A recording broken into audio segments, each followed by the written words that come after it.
வெற்றிவேல் முருகனுக்கு அரோகரா. என் அன்பு குழந்தையே, இதை நீ கேட்கும் நாளில் மாலை உன் துணை இடமிருந்து உனக்கு அழைப்பு வர போகின்றது. ஒரே ஒரு முறை இதை கேட்டு நீயே சோதித்து பார் தங்கமே.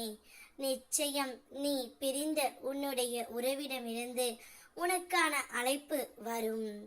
நான் பல வழிகளில் உன்னிடம் வந்து உன்னுடன் பேசிக்கொண்டு இருக்கின்றேன்.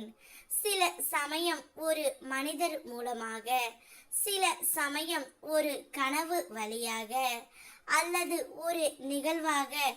ஆனால் மனம் மாயையால் மூடப்பட்டு இருப்பதால் நீ என்னை உணர மறுக்கின்றாய் தங்கமே. உன்னுடைய வாழ்க்கையில் நடந்த சில இழப்புகளும் பிரிவுகளும் துன்பம் அல்ல.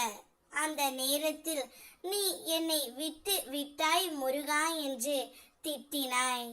ஆனால் அந்த வழியிலேயே திரும்பி வந்தாய் தங்கமே. இப்போது பார், ஒரு காலத்தில் உன்னை அழ வைத்த அதே சம்பவம் இன்று உன்னை உயர்ந்த இடத்தில் நிறுத்தி இருக்கின்றது. அந்த வேதனைதான் இன்று உன் வலிமை ஆனது. எப்பொழுது மனம் மீண்டும் மாயைக்குள் சிக்குகின்றதோ, ஒரு விளக்கை ஏற்றி வை தங்கமே. அந்த ஒளியிலே என் முகத்தை நினைத்து உன் மனதை திறந்து பேசு. அந்த ஒளி நானாகி உன்னுள் நிம்மதியை ஊற்றுவேன். நம்பிக்கை வை தங்கமே.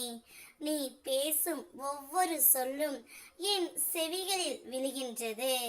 நீ சிந்தும் ஒவ்வொரு கண்ணீரும் எனக்கு தரும் காணிக்கை. உன் வேண்டுதல்கள் அனைத்தையும் நான் கேட்டு விட்டேன். நீ எப்பொழுதும் உன் துணைதான் என்னிடம் வர வேண்டும் என்று வேண்டிக் கொண்டு இருக்கின்றாய். என்னுடன் அவர் பேச வேண்டும், நானும் அவரும் சேர்ந்து வாழ வேண்டும். இந்த வாழ்க்கையை நான் வெறுத்து போய் இருக்கின்றேன் அவர் இல்லாமல் என்று நீ என்னிடம் வேண்டுகின்றாய் தங்கமே. உன்னுடைய வேண்டுதலை நான் கேட்டுவிட்டேன். அதனால் தான் உன் துணையிடமிருந்து இதை நீ கேட்கும் எந்த நாளிலோ மாலை அழைப்பு வர போகின்றது. அந்த அழைப்பால் நீ மிகவும் சந்தோஷம் அடைய போகின்றாய் தங்கமே. இது நாள் வரையில் நீ என்னிடம் கேட்ட ஒன்றை உன் கையில் ஒப்படைக்க நான் முடிவு செய்து விட்டேன். இனிவரும் காலம் உனக்கு வசந்த காலம்தான். உன் துணையுடன் சேர்ந்து நீ சந்தோஷமாக வாழப் போகின்றாய். அந்த நாள் வெகு தொலைவில் இல்லை தங்கமே.